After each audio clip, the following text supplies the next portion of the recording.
Hello and welcome to AFL for Dummies. What an opening round we have just had in the AFL to kickstart the 2024 season. Giants taking down the reigning premiers, the Blue Baggers, getting up in an absolute thriller and the end of an era for Richmond Football Club. Johnny, how you doing? Was it good to watch the first round? Let's just address the Carlton game. Such a wave of emotions that halfway through the second quarter, I thought last year was a fluke. Carlton were just pretenders, and we went on a great run, and we were 8 goals down at one point, and Undermanned at the hardest ground in football, and did one of the greatest comebacks I've seen in my lifetime.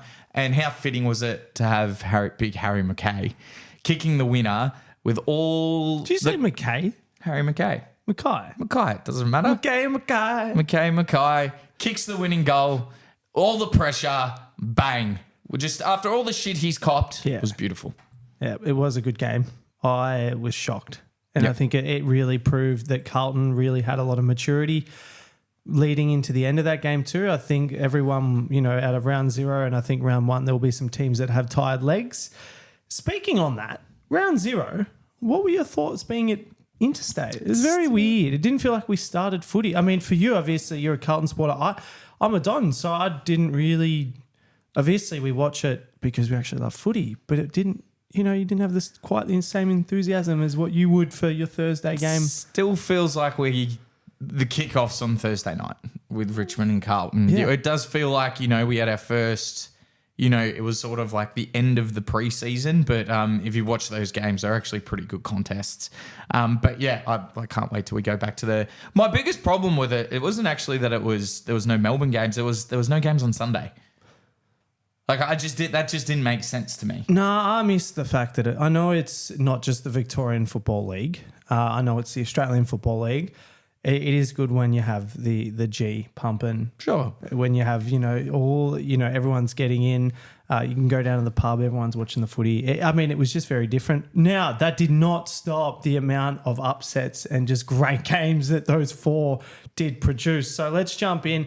Obviously, we had Sydney and Melbourne, which we already have touched on, but we're just going to run straight through it. Sydney got up in an absolute thriller for their 150th year, and they had all the stars there, all their previous stars.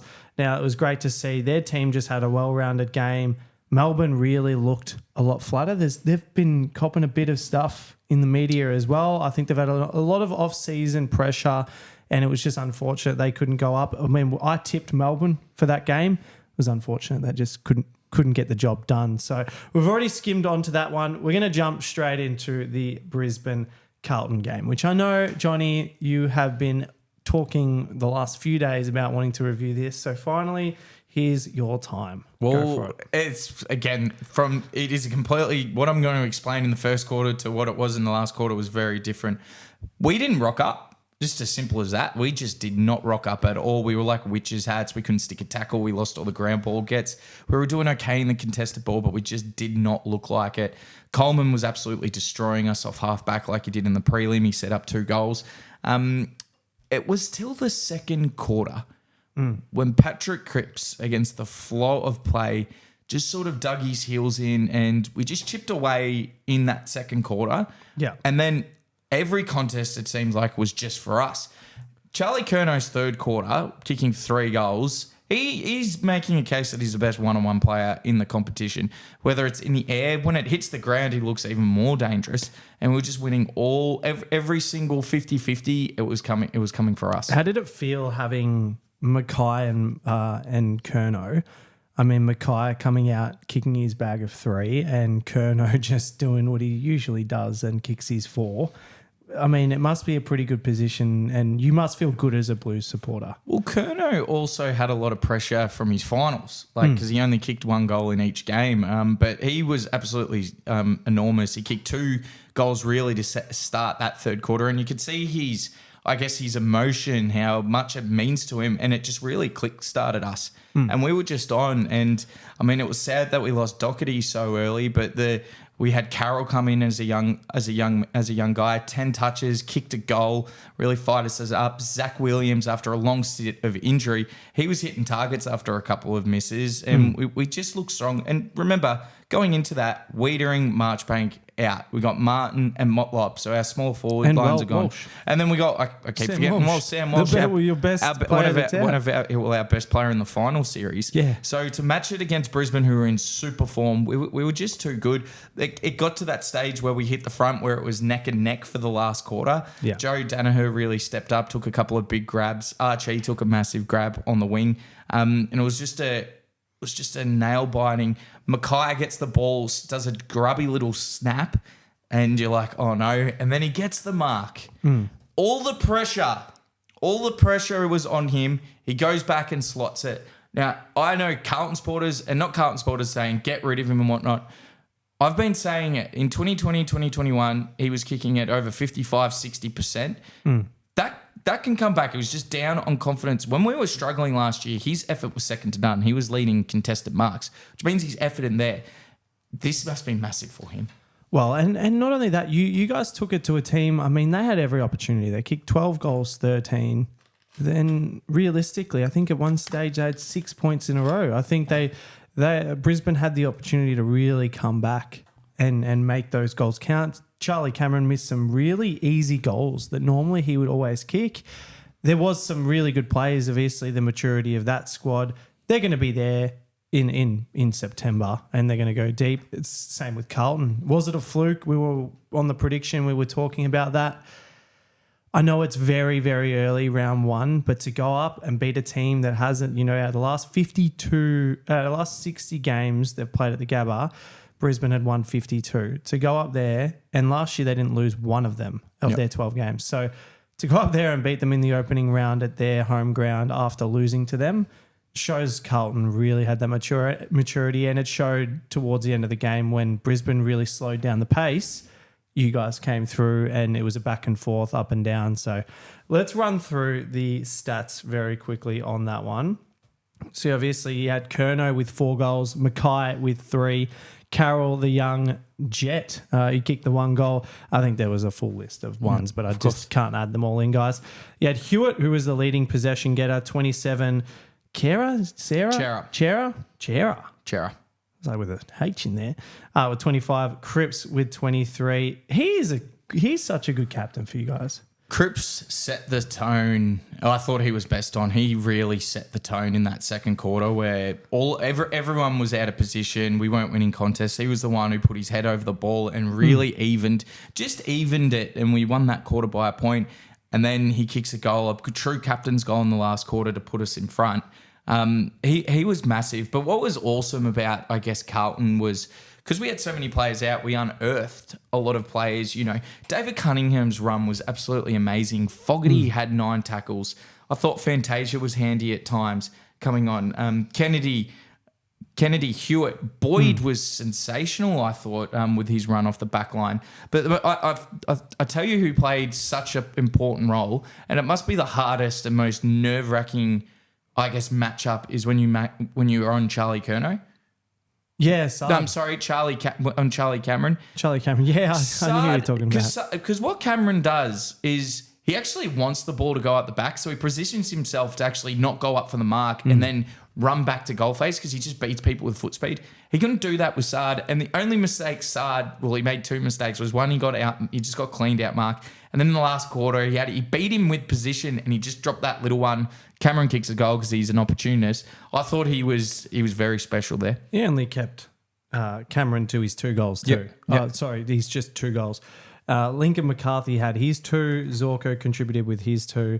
Lockie Neal stand out for the game. He had 33 Lockie disposals. Neal was huge with his disposals. He was hitting targets left, right and centre. He always does. I mean, Brownlow medalist, makes sense. He's going to come in. And they had Wilmot, 21 disposals, Dunkley, 21. So he didn't really have much help. But I think, a player, your calibre, it's weird seeing how well you guys did considering how many players you had out. So you must be pretty impressed. Yeah, well, I mean, it was a reverse prelim. Like, we jumped Brisbane and then, they came back and took us over. I do think Coleman going out was a big loss for them, and never like to see injuries, but it was a turning point where they're he's just that quarterback on the half-back line. I've said that I reckon the half-back position is the most important position at the moment because he slices through our zones and I guess our presses. He's just too good. Him going down was, it's sad to say he's gone for the year like Doherty, but that was a real turning point. But we just matched him in the contest and just really played with this. I don't know why. Last year, Carlton played this slow possession game until round 15 and then we sort of threw all caution to the wind. It was like that in the first quarter and a half, and then we just went for it. So I hope, what was disappointing about that is that we were 8 goals. We gave them an 8-goal head start. Do we have to do this every game? Because we're having a lot of close games. I'd like to see us. I know we were undermanned, but that had nothing to do with the effort in the first quarter.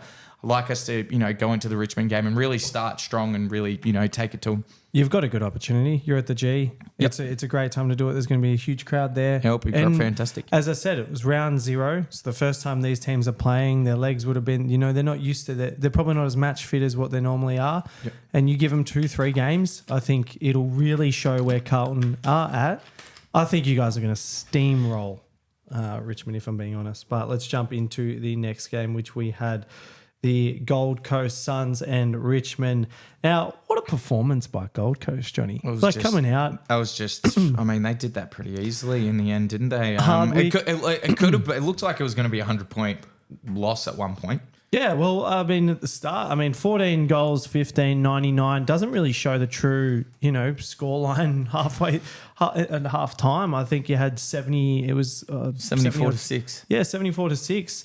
So, an established and probably more experienced Richmond came back, 9 goals, 60 points. Ben King, Roses and Lukosius, they combined for 11 goals. I think King and Lukosius kicked 4 between them in that first quarter. It was a good start from the Tigers. Bolton kicked a fantastic goal. And then from there, Gold Coast just absolutely were just too quick, too polished. Their midfield tore them apart. And they hit, I guess, the contest. You saw so many mistakes from Richmond. Jaden Short missed a couple of tackles. Prestige's skills were pretty average. The Tigers just looked like they weren't there. They just dominated in terms of disposals. They had an extra 100. You can't. What are you going to do when a team? You've got Rao 33, Powell 28, Took Miller 28. Your leading possession getters are just dominating, and then you had Bolton kicked his 3, Campbell 2, Hopper 2, Hopper 23. So he was their best on for Richmond. Short 23 and Vlosten 20. So it wasn't really. It was. It was really, really good to see Dimmer come out. Home game, first game for him. Dimmer Hardwick, for those, obviously, I'm sure everyone knows that. It was good to see him come up against his old team and really put his foot down. Come out with guns blazing. That Gold Coast team had a lot of run. It was great to see them just pierce through, and they just moved the ball quick. Yep. Ben King was really, really good, and Lukosius, like you said, I think they had, between them 8 goals up to halftime. So it was really, really exciting stuff to see for Gold Coast. Hopefully they can really back it up. Well, they got a big game against Adelaide. And it is at Gold Coast. So I think, that they'll have some confidence after seeing that. Definitely. That brings us to, which was, one of the best preliminary finals I've ever watched. That was Giants and Collingwood. Now, that was obviously up at the Giants Stadium. What's the Giants Stadium called, Johnny? What is it called? It is called NG. Is it ENGI Stadium or is it NG Stadium? NG Stadium. It sounds better, NG Stadium anyway. You had 18 goals, 6-1-1 for the Giants, 11 goals, 16-82 to Collingwood. So, straight off the cuff, Giants were kicking dead-eye dicks. Geez, the difference. And even, that's in terms of goals, but what I saw the difference was the skill level of the Giants. It was sort of like, not the prelim, but if you look at the semi-final with the Giants and the power, their foot skills, so they were able to just pierce through. Whitfield and Kelly had over 60 touches between them. If they're getting that ball that much, they're some of the elite users by foot in the competition. Collingwood were just out of place. You also had Brown stepping up with 5 goals. Hogan, I love seeing him back. Daniels kicked 4. Whitfield 33, Kelly 32, Tom Green, 30 disposals. And the really, really impressive part, Toby Green didn't have a massive influential game. I think he had 14 disposals and a goal. Yeah. Now, his goal was absolutely incredible. Go and watch it. It's definitely a goal of the year nomination. Oh, it was absolutely. And the game was, it was sort of like it was a tussle and Collingwood always come back, but he kicks this running on the boundary at full pace, bananas it through. It was absolutely fantastic. But they were just cleaner than Collingwood. Now, I've heard, I don't know if this is true, Collingwood, you know, are they a little bit premiership hungover? They had one of the first ever movies to come out talking about, you know, their road to winning the grand final last year. You know, they look second rate to GWS after halftime. Look, let's be real. If you're a team with that many fans, that many supporters, why wouldn't you make a movie? You're going to make a heap of money from it. Good on them. You win a premiership. I think they're going to be there. I think, like you said, Giants had a point to prove. You've been gallivanting, and I probably have an apology for the Giants. Yes, because please do. I will apologise. I had them out of the 8. That was saying that. Look, everyone at home watching this would be like, "This guy's an absolute idiot," and you probably should stop watching right now. Anyway. Giants are the real deal, and I saw it. Me and a mate, because Carlton and GWS went on this amazing run last year. And the one side that, as a Carlton supporter, we didn't want to play, and I think we played them in the last game, and they smacked us by 7 goals with GWS. They've got a perfect mixture of toughness. They've got this hard edge, which you saw in the last year's prelim, and skill. And they're now gelling that all together. Yeah. They're going to be hard to beat. I think we saw the best 4 sides in round 1. I think Collingwood and Brisbane are going to come back. But GWS and Carlton just showed, you know, they're hurting from last year, and they've come out to prove a point. And GWS, Jesus, they're going to be hard to play, whether it's home or away. Yeah, well, I think we've seen. I mean, pain is a great motivator. I think you saw them preliminary final crying their eyes out. You would have only hoped that it would be a good time to be a GWS supporter right now, and they learned from it. And Collingwood probably go back to the drawing board and look at it and go, you know, what went wrong? Was it, like you said, was it that little bit, we're a little bit hungover? Is it just the first game? Maybe it's just a bit of a plot, like a bit of a, hey, let's just ease into this year. You know, I don't know. You don't know what's, you know, going on. But at the end of the day, good win by the Giants. And, you know, I'm 0 from 4 from the tips. I know a couple of people who were 0 and 4. Well, I am too in terms of the sports for dummy tips. I am 0 and 4 as well, but I did change it in a couple of other tips. I put Gold Coast. I put Gold Coast. Like, what was I thinking? I did Gold Coast.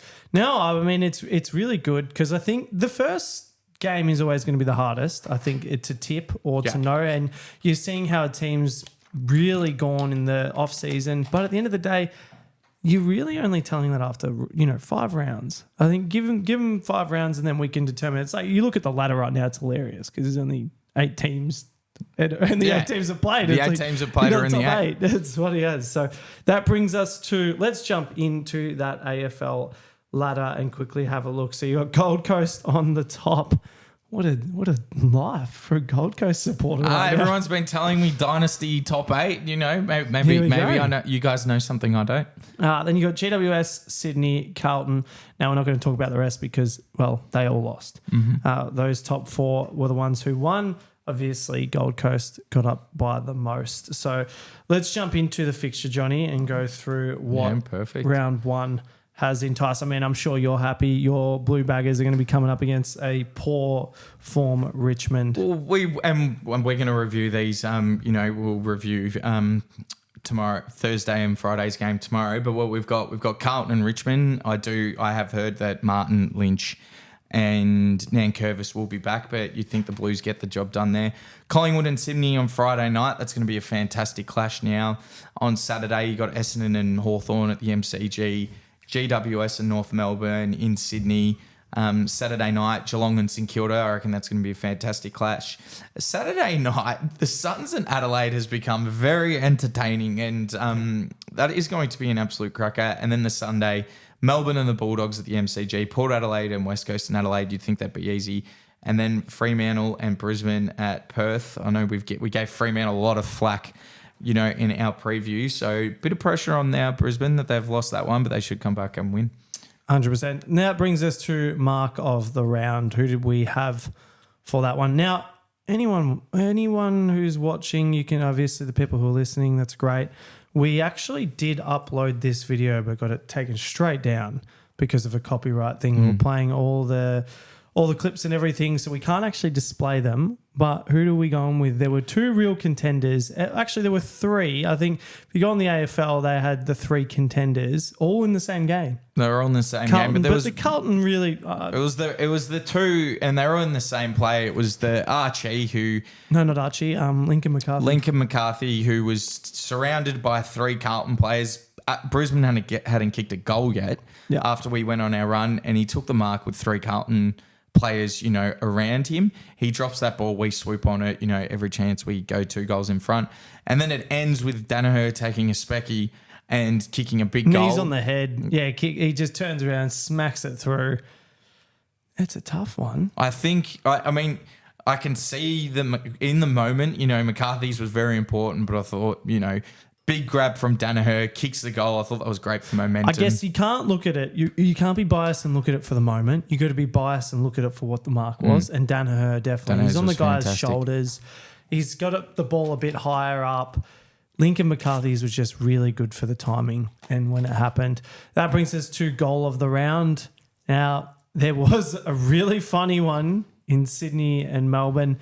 Who was that? You had Van Rooyen, Rooyen. Got the Falcon, just went below his knee, and he pretty much falls on it, kicks the goal. But I thought Toby Green's was by far the best one, running full pace on the boundary line, banana it, big moment. I thought that was easy. 35-40 out. Thought that was almost easy. Got tackled, hand on the back. It's a pretty comfortable goal. So, yeah, that sums up the goal around. Anything else we want to touch on for the viewers? I guess I thought the moment of the game of the round was Harry Mackay. All the pressure. I said when Danaher left Essendon, there was a couple of years where his kicking wasn't fantastic, but he really stepped up last year, pinch hitting in the ruckman, kicked 3 goals in the grand final, including their last one. Thought Mackay did the same today after massive media, pressure. He had a pretty poor. He kicked a lot of goals. He had all right in the preseason, but he still, had the yips. He then kicks that scrubby little kick that he stuffed up in the last quarter to take the mark, all the pressure on him, kick it from 35 straight through the middle. I thought that was huge and just a great football story. I mean, he's an AFL player. You'd hope so. But this is why stories, not everyone... I'm sorry. I'm thinking like the media right now. Shut up, Josh. No. Not everyone has a clear... If people didn't make mistakes, there wouldn't be winners or losers. It would just be a draw. Every game would just be no one makes a mistake. That sounds boring. Well, exactly. Real robots. Exactly. Exactly. That is moment of the round, definitely. Harry Mackay kicking that goal. He's had the yips out in front of goal.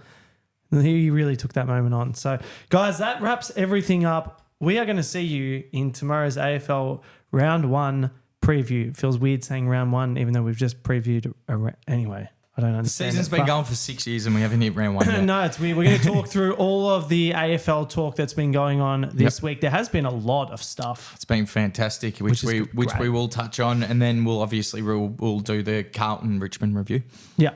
Sounds good, guys. Thank you so much for watching. You know the absolute drill.